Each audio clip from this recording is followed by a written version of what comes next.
എല്ലാവർക്കും LDCയുടെ റിവിഷൻ ക്ലാസ്സിലേക്ക് സ്വാഗതം. അപ്പോൾ നമ്മൾ കഴിഞ്ഞ കുറച്ച് ദിവസങ്ങളായിട്ട് ഹോട്ട് ടോപ്പിക്സിൻ്റെ റിവിഷൻ ക്ലാസ്സസ് ആണ് ഇട്ടുകൊണ്ടിരുന്നത്. ഇതിന് മുമ്പുള്ള ഹോട്ട് ടോപ്പിക്സിൻ്റെ റിവിഷൻ ക്ലാസ് കാണണമെന്ന് ആഗ്രഹമുള്ളവർ കയറി കാണുക, നമ്മുടെ പ്ലേലിസ്റ്റിലുണ്ട്. അപ്പോൾ ഇന്ന് നമ്മൾ ഡിസ്കസ് ചെയ്യാൻ പോകുന്നത് ആരോഗ്യക്ഷേമ പദ്ധതികളാണ്. ഞാൻ അതിനകത്ത് പറഞ്ഞിരുന്നു ജീവശാസ്ത്രവും ആരോഗ്യക്ഷേമ പദ്ധതികളും ഡിസ്കസ് ചെയ്തപ്പം പറഞ്ഞിരുന്നു കംപ്ലീറ്റ് ആരോഗ്യക്ഷേമ പദ്ധതികളുടെയും ഒരു ക്ലാസ് ഇടുമെന്ന് പറഞ്ഞിരുന്നു. ആ ക്ലാസ്സാണ് ഇന്ന് നമ്മൾ ഇടാൻ പോകുന്നത്. അപ്പം ചാനൽ ആദ്യമായിട്ട് കാണുന്ന കൂട്ടുകാരുണ്ടെങ്കിൽ മാക്സിമം ഒന്ന് സബ്സ്ക്രൈബ് ചെയ്ത് ബെല്ലൈക്കൺ അമർത്തിയിട്ട് തന്നെ ഒന്ന് കാണാൻ ശ്രമിക്കണം. അതുപോലെ തന്നെ വീഡിയോ ഇഷ്ടപ്പെട്ടാൽ ലൈക്ക് ചെയ്യണം, ലൈക്ക് ചെയ്ത് തന്നെ സപ്പോർട്ട് ചെയ്യണം. അതുപോലെ തന്നെ അഭിപ്രായങ്ങൾ കമൻറ്റൂടെ ചെയ്യണം. പിന്നെ നമ്മുടെ ടെലഗ്രാം ചാനലിലൂടെ ഒന്ന് ജോയിൻ ചെയ്യണം. അപ്പോൾ നമുക്ക് ക്ലാസ്സിലോട്ട് കിടക്കാം. ഇന്ന് നമ്മൾ പഠിക്കാൻ പോകുന്ന ആരോഗ്യക്ഷേമ പദ്ധതികൾ, അതായത് നമ്മുടെ കേരളത്തിലെ എല്ലാ ആരോഗ്യക്ഷേമ പദ്ധതികളും, അതായത് എക്സാം പോയിന്റ് ഓഫ് വ്യൂവിൽ എക്സാമിന് ചോദിക്കത്തക്ക വിധത്തിലുള്ള എല്ലാ ആരോഗ്യക്ഷേമ പദ്ധതികളും നമ്മൾ ഇന്ന് പഠിക്കാൻ പോകുകയാണ്. അപ്പോൾ നമുക്ക് ആദ്യം തന്നെ ഫസ്റ്റ് നോക്കാം. സർക്കാർ ആശുപത്രികളിലെ അടിസ്ഥാന സൗകര്യം മെച്ചപ്പെടുത്തി അവയെ ജനസൗഹൃദമാക്കുക എന്ന ലക്ഷ്യത്തോടെ നടപ്പാക്കുന്ന പദ്ധതിയാണ് ആർദ്രം പദ്ധതി. അപ്പോൾ ആർദ്രം പദ്ധതി എന്താണെന്ന് ചോദിച്ചു കഴിഞ്ഞാൽ പറയണം. ആർദ്രം പദ്ധതി എന്ന് പറഞ്ഞാൽ ഒറ്റവാക്കി പറഞ്ഞാൽ ഇത്രയുള്ള ആർദ്രം പദ്ധതി, അതായത് നമ്മുടെ കേരളത്തിലെ ആരോഗ്യരംഗത്തെ സമഗ്ര വികസന പദ്ധതിയാണ് ഈ ആർദ്രം പദ്ധതി എന്ന് പറഞ്ഞത്. ആർദ്രം പദ്ധതിയാണ് ഈ LDF സർക്കാരിൻ്റെ ആദ്യ സർക്കാർ വന്നപ്പം കൊണ്ടുവന്ന പദ്ധതിയാണ് ഈ ആർദ്രം എന്ന് പറഞ്ഞ പദ്ധതി. അതെന്തിനാണ് കൊണ്ടുവന്നത്? ആരോഗ്യരംഗത്തെ സമഗ്ര വികസനത്തിന് വേണ്ടിയുള്ള പദ്ധതിയാണ്. അതുപോലെ തന്നെ സർക്കാർ ആശുപത്രികളിലെ അടിസ്ഥാന സൗകര്യം മെച്ചപ്പെടുത്തി അവയെ ജനസൗഹൃദമാക്കുക എന്ന ലക്ഷ്യത്തോടെ നടപ്പാക്കുന്ന പദ്ധതിയാണ് ആർദ്രം പദ്ധതി. അപ്പോൾ എന്ന് പറഞ്ഞാൽ ആരോഗ്യരംഗത്തെ സമഗ്ര വികസനം. അതിൻ്റെ പ്രധാന ലക്ഷ്യങ്ങളോടെ കുറച്ച് ഓർത്തിരുന്നു. പ്രധാന ലക്ഷ്യങ്ങളായിട്ട് വരുന്നത് ജനസൗഹൃദ ഔട്ട് പേഷ്യൻ്റ് സേവനങ്ങൾ കൊണ്ടുവരിക. അതുപോലെ തന്നെ നമ്മുടെ പ്രൈമറി ഹെൽത്ത് സെൻറ്റേഴ്സില്ലേ, PHSകളെ FHSകളാക്കുക. FHS എന്ന് പറഞ്ഞാൽ ഫാമിലി ഹെൽത്ത് സെൻ്ററുകളാക്കി പുനർ എഞ്ചിനീയറിംഗ് ചെയ്യുക. അപ്പോൾ ഇത്രയേ ഉള്ളൂ. പ്രൈമറി ഹെൽത്ത് സെൻ്ററുകളെ ഫാമിലി ഹെൽത്ത് സെൻ്ററുകളാക്കി പുനർ എഞ്ചിനീയറിംഗ് ചെയ്യുക. അതുപോലെ തന്നെ പാർശ്വവൽക്കരിക്കപ്പെട്ട അല്ലെങ്കിൽ ദുർബലരായ ജനങ്ങൾ സമഗ്രമായി ആരോഗ്യ പ്രതിരോധ സേവനങ്ങൾ കയ്യെത്തും ദൂരത്ത് തന്നെ നൽകുക എന്നതൊക്കെയാണ് നമ്മുടെ ഈ ആർദ്രം പദ്ധതിയുടെ മെയിനായിട്ട് വരുന്നത്. അപ്പം ഇതെല്ലാം ഇൻക്ലൂഡ് ചെയ്യുന്ന സർക്കാരിൻ്റെ ഒരുമാതിരിപ്പെട്ട ക്ഷേമം എല്ലാം ഇൻക്ലൂഡ് ചെയ്ത് ആരോഗ്യരംഗത്തെ സേവനങ്ങളെല്ലാം സ്റ്റാൻഡർഡൈസേഷൻ ചെയ്യുന്നൊരു പദ്ധതിയാണ് ഈ ആർദ്രം പദ്ധതി. വളരെ ഇമ്പോർട്ടൻ്റ് ആണ്. ആർദ്രമൊക്കെ സ്ഥിരമായിട്ട് PSC പരീക്ഷയ്ക്ക് ചോദിക്കുന്നതാണ്. അപ്പോൾ നമുക്ക് അടുത്ത പദ്ധതിയിലോട്ട് പോവാം. അടുത്തത് ക്യാൻസർ, ഹൃദയരോഗം, കരൾ രോഗം, വൃക്കരോഗം, ഹീമോഫീലിയ എന്നീ രോഗങ്ങൾ ബാധിച്ച് സാമ്പത്തികമായി പിന്നോക്കം നിൽക്കുന്നവർക്കായി ചികിത്സ ലഭ്യമാക്കുന്ന ഭാഗ്യക്കുറി വകുപ്പിൻ്റെ പദ്ധതിയാണ് കാരുണ്യ പദ്ധതി. അപ്പം കാരുണ്യ പദ്ധതി എന്താണെന്ന് നമുക്കറിയാം. എന്താണ് കാരുണ്യ പദ്ധതി? പണ്ട് മുതലുള്ള പദ്ധതിയാണ്. അതായത് സാമ്പത്തികമായി പിന്നോക്കം നിൽക്കുന്നവർക്കുള്ള ചികിത്സ ലഭ്യമാക്കുന്ന ഭാഗ്യക്കുറി ലോട്ടറി വകുപ്പിൻ്റെയാണ്. ഭാഗ്യക്കുറി വകുപ്പിൻ്റെ പദ്ധതിയാണ് കാരുണ്യ. നമ്മളെല്ലാം കാരുണ്യ ലോട്ടറി എടുക്കുന്നതാണ്. അപ്പോൾ ഇതിനകത്ത് എന്താണ് നമ്മൾ പഠിക്കേണ്ടതെന്നുള്ളതെന്ന് വെച്ചാൽ ഏതൊക്കെ രോഗങ്ങൾക്കാണ് കാരുണ്യ പദ്ധതി ഇത് ഫണ്ട് കൊടുക്കുന്നതെന്നാണ്. അതാണ് നമ്മളിത് ഇതിനകത്ത് പഠിക്കേണ്ടതായിട്ടുള്ളത്. അപ്പോൾ ഏതൊക്കെ രോഗങ്ങളാണ്? ക്യാൻസർ, ഹൃദയരോഗം, കരൾ രോഗം, വൃക്കരോഗം, ഹീമോഫീലിയ എന്നീ രോഗങ്ങൾ ബാധിച്ച് സാമ്പത്തികമായി പിന്നോക്കം നിൽക്കുന്നവർക്ക് ചികിത്സ ലഭ്യമാക്കുന്ന ഭാഗ്യക്കുറി വകുപ്പിൻ്റെ പദ്ധതിയാണ് കാരുണ്യ പദ്ധതി. കേട്ടോ, മറക്കല്ലേ. അടുത്തത് സംസ്ഥാനത്തെ 18 വയസ്സിൽ താഴെയുള്ള അർബുദ, ഹൃദ്രോഗ, വൃക്കരോഗ ബാധിതരായ കുട്ടികൾക്ക് സൗജന്യ ചികിത്സ ലഭ്യമാക്കുന്ന പദ്ധതിയാണ് ആരോഗ്യകിരണം. മറക്കല്ലേ, ആരോഗ്യകിരണം. അപ്പോൾ എന്താ ആരോഗ്യകിരണം? എന്താണ്? സംസ്ഥാനത്തെ 18 വയസ്സിൽ താഴെയുള്ള അർബുദ, ഹൃദയരോഗ, വൃക്കരോഗ ബാധിതരായ കുട്ടികൾക്ക് സൗജന്യ ചികിത്സ ലഭ്യമാക്കുന്ന പദ്ധതിയാണ് ആരോഗ്യകിരണം. അപ്പോൾ 18 വയസ്സിൽ താഴെയുള്ള അർബുദ, ഹൃദയരോഗ, വൃക്കരോഗ ബാധിതരായ കുട്ടികൾക്ക് സൗജന്യ ചികിത്സ ലഭ്യമാക്കുന്ന പദ്ധതിയാണ് ആരോഗ്യകിരണം. മറക്കല്ലേ, ആരോഗ്യകിരണം.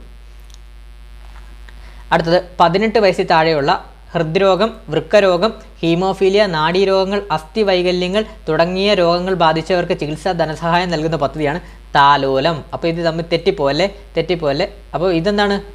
ആരോഗ്യകിരണം എന്താണ്? സംസ്ഥാനത്തെ 18 വയസ്സിൽ താഴെയുള്ള അർബുദ, ഹൃദയരോഗ, വൃക്കരോഗ ബാധിതർക്കാണ്. അപ്പം 18 വയസ്സിൽ താഴെയുള്ള ഹൃദ്രോഗം, വൃക്കരോഗം, ഹീമോഫീലിയ, നാഡീരോഗങ്ങൾ, അസ്ഥിവൈകല്യങ്ങൾ രോഗങ്ങൾ ബാധിച്ചവർക്ക്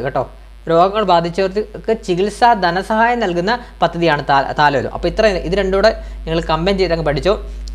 സൗജന്യ ചികിത്സ ലഭ്യമാക്കുന്ന പദ്ധതി 18 വയസ്സിൽ താഴെയുള്ള കുട്ടികൾക്ക് അർബുദ, ഹൃദ്രോഗ, വൃക്കരോഗ ബാധിതരായ കുട്ടികൾക്ക് സൗജന്യ ചികിത്സ, കേട്ടോ അവിടെ ഓർത്തുവെച്ചോ, സൗജന്യ ചികിത്സ ലഭ്യമാക്കുന്ന പദ്ധതിയാണ് ആരോഗ്യകിരണം. അതുപോലെ തന്നെ 18 വയസ്സിൽ താഴെയുള്ള ഹൃദ്രോഗ, വൃക്കരോഗ, ഹീമോഫീലിയ, നാഡീരോഗങ്ങൾ, അതുപോലെ തന്നെ അസ്ഥി വൈകല്യങ്ങൾ തുടങ്ങിയ രോഗങ്ങൾ ബാധിച്ചവർക്ക് ചികിത്സാ ധനസഹായം നൽകുന്ന പദ്ധതിയാണ് താലോലം. അപ്പോൾ താലോലം എന്താണ്? ചികിത്സാ ധനസഹായമാണ് താലോലം. ആരോഗ്യകിരണം സൗജന്യ ചികിത്സ ലഭ്യമാക്കുന്ന പദ്ധതിയാണ്. അതുകൊണ്ട് മറക്കല്ലേ, താലോലം ചികിത്സാ ധനസഹായമാണ് നൽകുന്നത്. ക്ലിയർ ആയി? അടുത്തത് കിടപ്പ് രോഗികളെ പരിചരിക്കുന്നവർക്ക് പ്രതിമാസ പെൻഷൻ നൽകുന്ന സംസ്ഥാന സർക്കാരിൻ്റെ പദ്ധതിയാണ് ആശ്വാസകിരണം. അപ്പം കിടപ്പ് രോഗികൾ നമുക്കറിയാം, നമ്മുടെ നാട്ടിൽ കാണുമല്ലോ, കിടപ്പ് രോഗികളൊക്കെ കാണുമല്ലോ. അപ്പോൾ അവരെ കിടപ്പ് രോഗികളെയൊക്കെ പരിചരിക്കുന്നവർക്ക് പ്രതിമാസ പെൻഷൻ സർക്കാർ കൊടുക്കുന്നുണ്ട്, സംസ്ഥാനം കൊടുക്കുന്നുണ്ട്. അതുപോലെ തന്നെ അതാണ് ഈ ആശ്വാസകിരണം. അപ്പം എന്താണ്? കിടപ്പ് രോഗികളെ പരിചരിക്കുന്നവർക്ക് പ്രതിമാസ പെൻഷൻ നൽകുന്ന സംസ്ഥാന സർക്കാർ പദ്ധതിയാണ് ആശ്വാസകിരണം. അടുത്തത് സംസ്ഥാന ആരോഗ്യ വകുപ്പിൻ്റെ സമ്പൂർണ്ണ അവയവദാന പദ്ധതിയാണ് മൃതസഞ്ജീവിനി. അത് ഓർക്കാൻ എളുപ്പമല്ലേ? നമുക്ക് മൃതസഞ്ജീവിനി എന്ന് പറഞ്ഞ സംഭവം എന്താണ്? മരിക്കുന്നത് ഇതല്ലേ, ഒരാൾക്കൊരു ജീവൻ കൊടുക്കുക എന്നൊക്കെയല്ലേ അതിൻ്റെ അർത്ഥം വരുന്നത്, മൃതസഞ്ജീവിനിയുടെ അർത്ഥം വരുന്നത്. അപ്പോൾ സംസ്ഥാന ആരോഗ്യ വകുപ്പിൻ്റെ സമ്പൂർണ്ണ അവയവദാന പദ്ധതിയാണ് മൃതസഞ്ജീവിനി എന്നാണ്. അതിൻ്റെ ബ്രാൻഡ് അംബാസഡറായിട്ട് വരുന്നത് മോഹൻലാലാണ്. അതോടെ ഓർത്തോണേ, മൃതസഞ്ജീവിനി പദ്ധതിയുടെ ബ്രാൻഡ് അംബാസഡറായിട്ട് വരുന്നത് നമ്മുടെ മോഹൻലാൽ അഥവാ ലാലേട്ടനാണ് കേട്ടോ, മറക്കല്ലേ. അടുത്തത് 18 വയസ്സിൽ താഴെയുള്ള ജന്മനാ ഹൃദയവൈകല്യമുള്ള കുട്ടികൾക്ക് നൽകുന്ന സൗജന്യ ചികിത്സാ പദ്ധതിയാണ് ഹൃദ്യം പദ്ധതി. അപ്പോൾ ഹൃദ്യം പദ്ധതി ഓർത്ത് വെച്ചോ. ഹൃദ്യം പദ്ധതിയും താലോലം പദ്ധതിയും അതുപോലെ തന്നെ ആരോഗ്യകിരണം പദ്ധതിയും തമ്മിൽ തിരിഞ്ഞു പോലെ. ഹൃദ്യം പദ്ധതി ഹൃദയത്തിന് മാത്രം ഉള്ളതാണ്. അതായത് 18 വയസ്സിന് താഴെയുള്ള ജന്മനാ ഹൃദയവൈകല്യമുള്ള കുട്ടികൾക്ക് സൗജന്യ ചികിത്സ നൽകുന്ന പദ്ധതിയാണ് ഹൃദ്യം പദ്ധതി. ഹൃദയത്തിൽ തന്നെ ഉണ്ടല്ലോ ഹൃദയം. അപ്പം 18 വയസ്സിൽ താഴെയുള്ള ജന്മനാ ഹൃദയവൈകല്യമുള്ള കുട്ടികൾക്ക് സൗജന്യ ചികിത്സ നൽകുന്ന ചികിത്സാ പദ്ധതിയാണ് ഹൃദ്യം പദ്ധതി. മറക്കല്ലേ. അടുത്തത് കേരള സർക്കാരിൻ്റെ സൗജന്യ ക്യാൻസർ പദ്ധതിയാണ് സുഹൃതം. അപ്പോൾ കേരള സർക്കാരിൻ്റെ സൗജന്യ ക്യാൻസർ പദ്ധതിയാണ് സുഹൃതം പദ്ധതി. അതിൻ്റെ ബ്രാൻഡ് അംബാസിഡർ മമ്മൂട്ടിയാണ്, നമ്മുടെ മമ്മൂക്കയാണ്. അപ്പോൾ കേരള സർക്കാരിൻ്റെ സൗജന്യ ക്യാൻസർ ചികിത്സാ പദ്ധതിയാണ് സുഹൃതം പദ്ധതി. സുഹൃതം പദ്ധതി എന്താണ്? സൗജന്യ ക്യാൻസർ ചികിത്സാ പദ്ധതിയാണ്. അതിൻ്റെ ബ്രാൻഡ് അംബാസിഡറായിട്ട് വരുന്നത് മമ്മൂട്ടിയാണ്, അത് മറക്കല്ലേ. അടുത്തത് അർബുദ രോഗം നേരത്തെ കണ്ടെത്തി തടയാനും ചികിത്സ ഉറപ്പാക്കുന്നതിനും വേണ്ടിയുള്ള ബോധവൽക്കരണ പരിപാടിയാണ് സ്വാസ്ഥ്യം. അപ്പോൾ സ്വാസ്ഥ്യം സുഹൃത്തും തമ്മിൽ അങ്ങോട്ടും ഇങ്ങോട്ടും തിരിഞ്ഞു പോലെ അർബുദ രോഗം അഥവാ ക്യാൻസർ നേരത്തെ കണ്ടെത്തി തടയാനും ചികിത്സ ഉറപ്പാക്കുന്നതിനുമായുള്ള ബോധവൽക്കരണ പരിപാടിയുടെ പേരാണ് സ്വാസ്ഥ്യം എന്ന് പറഞ്ഞാൽ എന്താണ്? നേരത്തെ കണ്ടെത്തി തടയാനും അതുപോലെ തന്നെ ചികിത്സ ഉറപ്പാക്കുന്നതിനുള്ള ബോധവൽക്കരണ പരിപാടിയുടെ പേരാണ് സ്വാസ്ഥ്യം. സുഹൃതം എന്താണ്? സൗജന്യ ക്യാൻസർ ചികിത്സാ പദ്ധതിയാണ് സുഹൃതം സൗജന്യ ക്യാൻസർ ചികിത്സാ പദ്ധതിയും അതുപോലെ തന്നെ സ്വാസ്ഥ്യം എന്ന് പറഞ്ഞാൽ ക്യാൻസർ നേരത്തെ കണ്ടെത്തി തടയാനും അതുപോലെ തന്നെ ചികിത്സ ഉറപ്പാക്കുന്നതിനുള്ള ബോധവൽക്കരണ പരിപാടിയാണ്. ബോധവൽക്കരണ പരിപാടിയുടെ പേരാണ് സ്വാസ്ഥ്യം, മറക്കല്ലേ. അടുത്തത് സംസ്ഥാന സർക്കാരിൻ്റെ എയ്ഡ്സ് ബോധവൽക്കരണ പരിപാടിയാണ് ആയുർദളം. അപ്പോൾ സംസ്ഥാന സർക്കാരിൻ്റെ എയ്ഡ്സ് ബോധവൽക്കരണ പരിപാടിയാണ് ആയുർദളം കേട്ടോ, മറക്കല്ലേ. സംസ്ഥാന സർക്കാരിൻ്റെ എയ്ഡ്സ് ബോധവൽക്കരണ പരിപാടിയാണ് ആയുർദളം. അടുത്തത് ഇത് സ്ഥിരമായിട്ട് ചോദിക്കുന്നതാണ്, ശ്രുതി തരംഗമൊക്കെ. ശ്രവണ വൈകല്യമുള്ള 5 വയസ്സിൽ താഴെയുള്ള പ്രായമുള്ള കുട്ടികൾക്ക് കോക്ലിയർ ഇംപ്ലാന്റേഷനിലൂടെ പൂർണ്ണമായും കേൾവി ലഭ്യമാക്കുന്ന പദ്ധതിയാണ് ശ്രുതി തരംഗം. അപ്പോൾ നാളെ പരീക്ഷയ്ക്ക് ചോദിക്കും. എന്തായാലും ഈ ഒരു ടോപ്പിക്കിൽ നിന്ന് 1-2 മാർക്കൊക്കെ പരീക്ഷയ്ക്ക് LDCക്ക് പ്രതീക്ഷിക്കാം കേട്ടോ. അപ്പോൾ ഇവിടെ എന്താണ്? അപ്പം മാക്സിമം ഇത് തന്നെ പഠിച്ചിട്ടങ്ങ് പോവുക. അതുപോലെ തന്നെ ചാനൽ വീഡിയോ കണ്ടുകൊണ്ടിരിക്കുന്ന കൂട്ടുകാരുണ്ടെങ്കിൽ മാക്സിമം ഒന്ന് ലൈക്ക് ചെയ്യണേ. നമ്മളിപ്പോൾ ഇവിടെ പറഞ്ഞ ശ്രുതി തരംഗത്തെക്കുറിച്ചാണ്. ശ്രുതി തരംഗം എന്ന് പറഞ്ഞാൽ ശ്രവണ വൈകല്യമുള്ള 5 വയസ്സിൽ താഴെയുള്ള, അപ്പോൾ ഒന്നുകൂടെ പറയാം, ശ്രവണ വൈകല്യമുള്ള 5 വയസ്സിൽ താഴെയുള്ള കേട്ടോ, ഈ 5 വയസ്സ് ഓർത്ത് വെച്ചാണ്. ശ്രവണ വൈകല്യമുള്ള 5 വയസ്സിൽ താഴെ പ്രായമുള്ള കുട്ടികൾക്ക് കോക്ലിയർ ഇംപ്ലാന്റേഷനിലൂടെ പൂർണ്ണമായും കേൾവി ലഭ്യമാക്കുന്ന പദ്ധതിയാണ് ശ്രുതി തരംഗം. അപ്പോൾ ശ്രുതി തരംഗം പദ്ധതി എന്താണ്? ശ്രവണ വൈകല്യമുള്ള 5 വയസ്സിൽ താഴെ പ്രായമുള്ള കുട്ടികൾക്ക് കോക്ലിയർ ഇംപ്ലാന്റേഷനിലൂടെ പൂർണ്ണമായും കേൾവി ലഭ്യമാക്കുന്ന പദ്ധതിയാണ് കേട്ടോ, മറക്കല്ലേ. അതുപോലെ തന്നെ കോക്ലിയർ ഇംപ്ലാന്റേഷൻ പദ്ധതി നടത്തിയവർക്ക് തുടർ ചികിത്സയ്ക്ക് സഹായം നൽകുന്ന പദ്ധതിയാണ് ധ്വനി. അപ്പം ധ്വനിയും ശ്രുതി തരംഗവും തമ്മിൽ തെറ്റിപ്പോലെ. ശ്രുതി തരംഗം എന്ന് പറയുമ്പോൾ എന്താണ്? ശ്രവണ വൈകല്യമുള്ള 5 വയസ്സിൽ താഴെയുള്ള പ്രായമുള്ള കുട്ടികൾക്ക് കോക്ലിയർ ഇംപ്ലാന്റേഷനിലൂടെ പൂർണ്ണമായി കേൾവി ലഭ്യമാക്കുന്ന പദ്ധതിയാണ് ശ്രുതി തരംഗം. അടുത്തത് ധ്വനി എന്ന് പറഞ്ഞ പദ്ധതി എന്താണ്? ധ്വനി എന്ന് പറഞ്ഞാൽ ഓൾറെഡി കോക്ലിയർ ഇംപ്ലാന്റേഷൻ നടത്തിയവർക്ക് കേട്ടോ. അതിപ്പോൾ ഏജിൻ്റെ കാര്യം പറയുന്നില്ല, എത്ര വയസ്സാണെന്ന് പറയുന്നില്ല. പക്ഷേ ശ്രുതി തരംഗത്തിൽ 5 വയസ്സിൽ താഴെ പറയുന്നുണ്ട്. ധ്വനിയിൽ പ്രത്യേകിച്ച് ഏജിൻ്റെ കാര്യം വയസ്സിൻ്റെ കാര്യം പറയുന്നില്ല. അതുകൊണ്ട് തന്നെ കോക്ലിയർ ഇംപ്ലാന്റേഷൻ നടത്തിയവർക്ക് തുടർ ചികിത്സയ്ക്കുള്ള സഹായം നൽകുന്ന പദ്ധതിയാണ് ധ്വനി പദ്ധതി കേട്ടോ, ധ്വനി. അടുത്ത നമുക്ക് നോക്കാം. കുട്ടികളിലെ ശ്രവണ വൈകല്യം പരിഹരിക്കുന്നതിനായി സാമൂഹ്യ നീതി വകുപ്പ് മുൻകൈ എടുത്ത് നടത്തുന്ന പദ്ധതിയാണ് കാതോരം. അപ്പോൾ കാതോരം എന്താണ്? കുട്ടികളിലെ ശ്രവണ വൈകല്യം പരിഹരിക്കുന്നതിനായി സാമൂഹ്യ നീതി വകുപ്പ് മുൻകൈ എടുത്ത് നടപ്പാക്കുന്ന പദ്ധതിയാണ് കാതോരം പദ്ധതി. അടുത്തത് ആരോഗ്യ കുടുംബക്ഷേമ വകുപ്പിൻ്റെ നേതൃത്വത്തിൽ സർക്കാർ ഓർ എയ്ഡഡ് സ്കൂളുകളിലെ കാഴ്ച വൈകല്യമുള്ള കുട്ടികൾക്ക് സൗജന്യമായ കണ്ണടകൾ നൽകുന്ന പദ്ധതിയാണ് മിഴി. മിഴി എന്ന് പറഞ്ഞാൽ കണ്ണെന്നല്ലേ അർത്ഥം. അപ്പോൾ മിഴി പദ്ധതി എന്താണ്? ആരോഗ്യ കുടുംബക്ഷേമ വകുപ്പിൻ്റെ നേതൃത്വത്തിൽ സർക്കാർ അഥവാ എയ്ഡഡ് സ്കൂളുകളിലെ കാഴ്ച വൈകല്യമുള്ള കുട്ടികൾക്ക് സൗജന്യമായി കണ്ണടകൾ നൽകുന്ന പദ്ധതിയാണ് മിഴി പദ്ധതി. മറക്കല്ലേ. അടുത്തത് കുട്ടികളിലെ പ്രമേഹ രോഗം തടയുന്നതിനായി സാമൂഹ്യ സുരക്ഷാ മിഷൻ പദ്ധതിയാണ് മിഠായി. അത് ഓർത്ത് വെക്കാൻ വളരെ എളുപ്പമാണല്ലോ. മിഠായി കൂടുതലും കഴിക്കുന്ന ആരാ? കുട്ടികളല്ലേ. മിഠായി കഴിച്ചാൽ എന്താണ് ഉണ്ടാകുന്നത്? ഷുഗറല്ലേ ഉണ്ടാകുന്നത്. അപ്പം കുട്ടികളിലെ പ്രമേഹ രോഗം തടയുന്നതിനായി സാമൂഹ്യ സുരക്ഷാ മിഷൻ പദ്ധതിയാണ് മിഠായി പദ്ധതി. ഇതെല്ലാം പ്രീവിയസ് ആയിട്ട് ചോദിച്ചാണ്, ഈ ഇടയ്ക്കൊക്കെ പരീക്ഷയ്ക്ക് ചോദിച്ചാണ് മിഠായി പദ്ധതിയും മിഴിയും കാതോരവും ഒക്കെ. അപ്പോൾ ഇമ്പോർട്ടൻ്റ് ആണ്. അടുത്തത് സംസ്ഥാന ആയുർവേദ വകുപ്പ് നടത്തിയ സ്കൂൾ തല ആരോഗ്യ പദ്ധതിയാണ് ബാലമുകുളം. അപ്പോൾ ബാലമുകുളം ആരാണ് നടത്തിയത്? സംസ്ഥാന ആയുർവേദ വകുപ്പ് നടത്തിയ സ്കൂൾ തല ആരോഗ്യ പദ്ധതിയുടെ പേരാണ് ബാലമുകുളം. അടുത്തത് എൻഡോസൾഫാൻ മൂലം വൈകല്യം സംഭവിച്ചവർക്കും കിടപ്പിലായവർക്കും ധനസഹായം നൽകുന്ന പദ്ധതിയാണ് സ്നേഹസ്വാന്തനം. അപ്പോൾ എന്താണ്? എൻഡോസൾഫാൻ മൂലം വൈകല്യം സംഭവിച്ചവർക്കും കിടപ്പിലായവർക്കും ധനസഹായം നൽകുന്ന പദ്ധതിയുടെ പേരാണ് സ്നേഹസ്വാന്തനം. HIV ബാധിതരുടെ മക്കൾക്ക് തുടർ പഠനം ലഭ്യമാക്കുന്ന പദ്ധതിയാണ് സ്നേഹപൂർവം. HIV ബാധിതരുടെ മക്കൾക്ക് തുടർ പഠനം ലഭ്യമാക്കുന്ന പദ്ധതിയാണ് സ്നേഹപൂർവം. ഒരു മിനിറ്റ്. ഓക്കെ. അടുത്തത് മാനസിക ആരോഗ്യ കേന്ദ്രങ്ങളിൽ നിന്നും സുഖം പ്രാപിച്ചവർക്കുള്ള കേരള സർക്കാരിൻ്റെ പുനരധിവാസ പദ്ധതിയാണ് സ്നേഹക്കൂട്. മാനസിക ആരോഗ്യ കേന്ദ്രങ്ങളിൽ നിന്നും സുഖം പ്രാപിച്ചവർക്കുള്ള കേരള സർക്കാർ പുനരധിവാസ പദ്ധതിയുടെ പേരാണ് സ്നേഹക്കൂട്.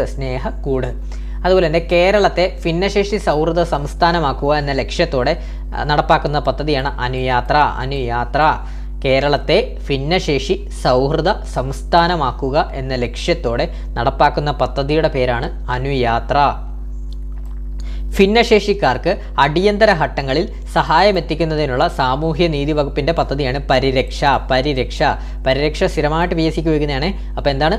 ഭിന്നശേഷിക്കാർക്ക് അടിയന്തര ഘട്ടങ്ങളിൽ സഹായമെത്തിക്കുന്നതിനുള്ള സാമൂഹ്യ നീതി വകുപ്പിൻ്റെ പദ്ധതിയുടെ പേരാണ് പരിരക്ഷ.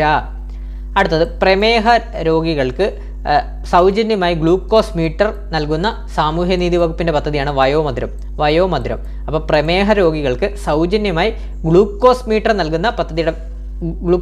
നൽകുന്ന സാമൂഹ്യനീതി വകുപ്പ് പദ്ധതിയുടെ പേരാണ് വയോമധുരം. പ്രമേഹമല്ലേ മധുരം, പ്രമേഹ രോഗികൾക്ക് മധുരമല്ലേ. അപ്പം ഗ്ലൂക്കോസ് മീറ്റർ എന്തിനാണ്? പ്രമേഹ രോഗികൾക്കാണ് നൽകേണ്ടത്. അപ്പം വയോമധുരം. ഓട്ടിസം പ്രാഥമിക ഘട്ടത്തിൽ തന്നെ കണ്ടെത്തി ഓട്ടിസം ബാധിച്ച കുട്ടികളുടെ കഴിവ് വളർത്തിയെടുക്കാനുള്ള സംസ്ഥാന സർക്കാരിൻ്റെ പദ്ധതിയാണ് സ്പെക്ട്രം പദ്ധതി. അപ്പോൾ സ്പെക്ട്രം പദ്ധതി എന്താണ്?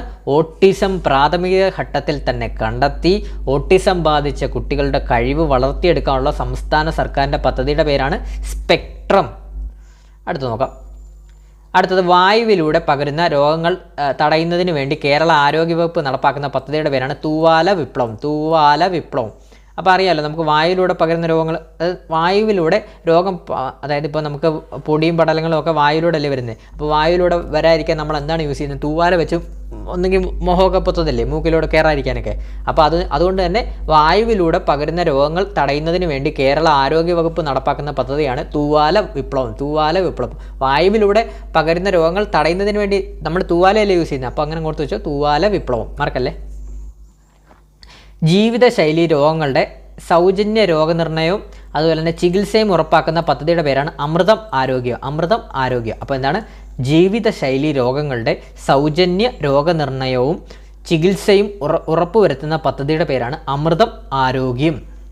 കേരളത്തിലെ നഗരങ്ങളിലെ ചേരികളിൽ താമസിക്കുന്ന സാധാരണക്കാരുടെ ആരോഗ്യ സംരക്ഷണത്തിനായി ആരോഗ്യ വകുപ്പ് നടപ്പിലാക്കുന്ന പദ്ധതിയുടെ പേരാണ് ഉഷസ്. അപ്പോൾ എന്താണ്? കേരളത്തിലെ നഗരങ്ങളിലെ ചേരികളിലൊക്കെ താമസിക്കുന്ന സാധാരണക്കാരുടെ ആരോഗ്യ സംരക്ഷണത്തിനായി ആരോഗ്യ വകുപ്പ് നടപ്പാക്കുന്ന പദ്ധതിയുടെ പേരാണ് ഉഷസ്. അടുത്തത് പകർച്ചവ്യാധി തടയുന്നതിനും നിയന്ത്രിക്കാനുമുള്ള കേരള സർക്കാർ പദ്ധതിയാണ് ആരോഗ്യ ജാഗ്രത. ഇതെല്ലാവർക്കും അറിയാവുന്നതാണ് ആരോഗ്യ ജാഗ്രത. അതായത് പകർച്ചവ്യാധി തടയുന്നതിനും നിയന്ത്രിക്കാനുമുള്ള കേരള സർക്കാർ പദ്ധതിയാണ് ആരോഗ്യ ജാഗ്രത. അടുത്തത് 60 വയസ്സിന് മുകളിൽ പ്രായമുള്ളവരുടെ കോവിഡ് പ്രതിരോധ ശേഷി വർദ്ധിപ്പിക്കാനുള്ള പദ്ധതിയുടെ പേരാണ് സുഖായുഷ്യം. അപ്പോൾ 60 വയസ്സിന് മുകളിൽ പ്രായമുള്ളവരുടെ കോവിഡ് പ്രതിരോധ ശേഷി വർദ്ധിപ്പിക്കാനുള്ള പദ്ധതിയുടെ പേരാണ് സുഖായുഷ്യം. സുഖ എന്നുള്ളത് അവരുടെ എന്താണ്?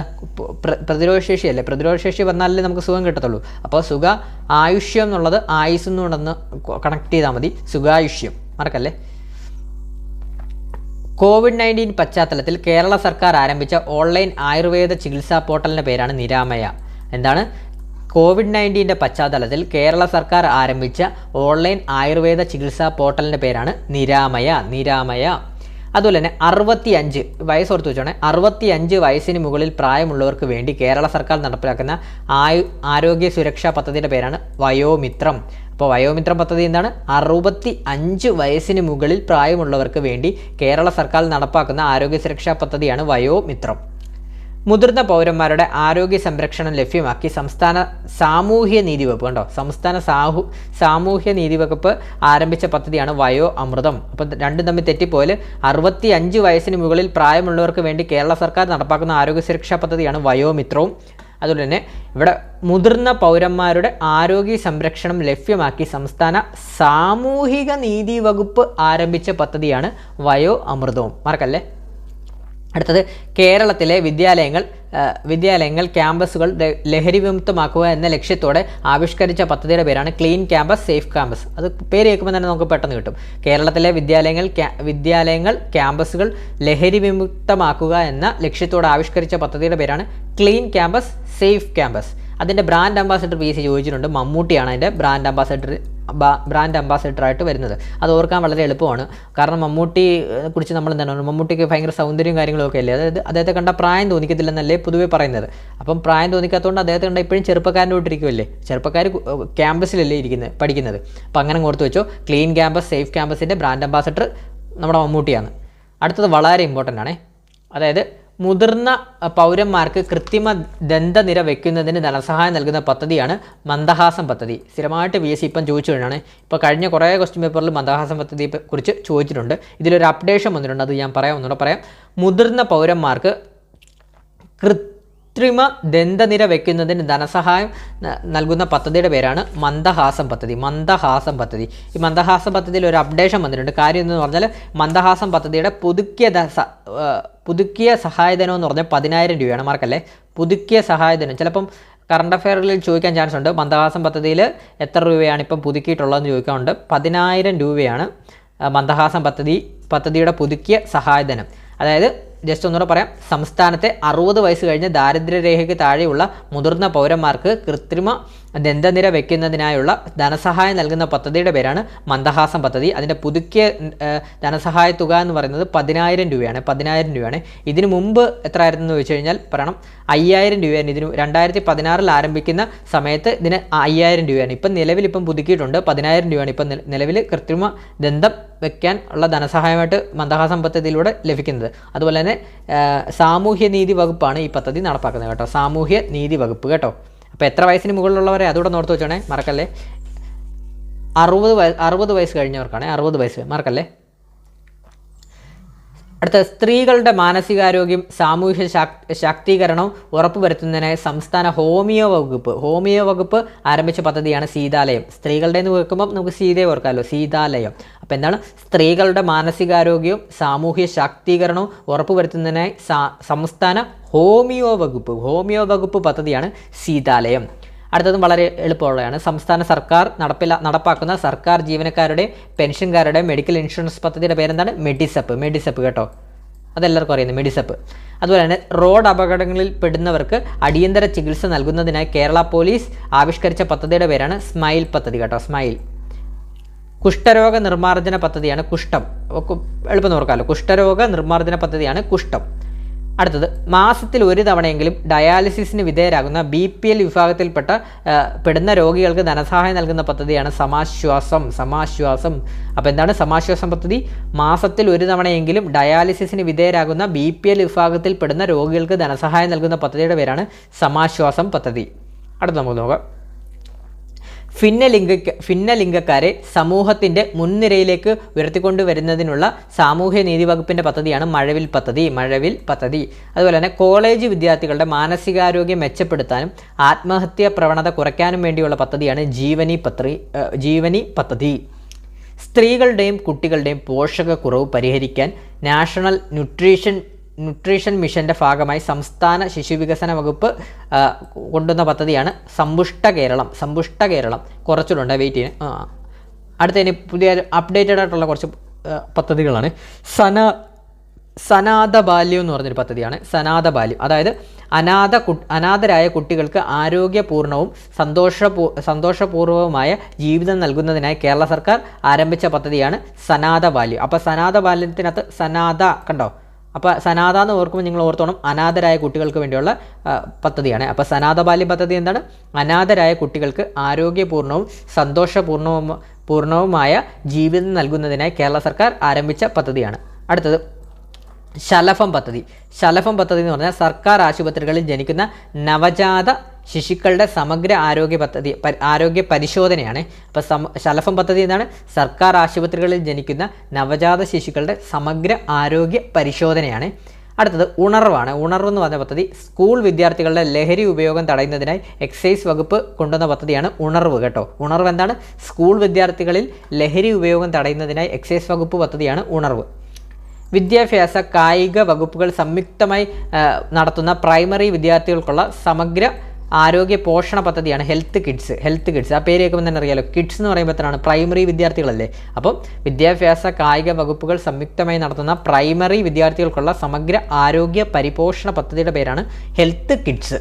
അടുത്തത് അവിവാഹിതരായ അമ്മമാരുടെയും അവരുടെ കുട്ടികളുടെയും പുനരധിവാസത്തിന് ആരംഭിച്ച പദ്ധതിയാണ് സ്നേഹസ്പർശം.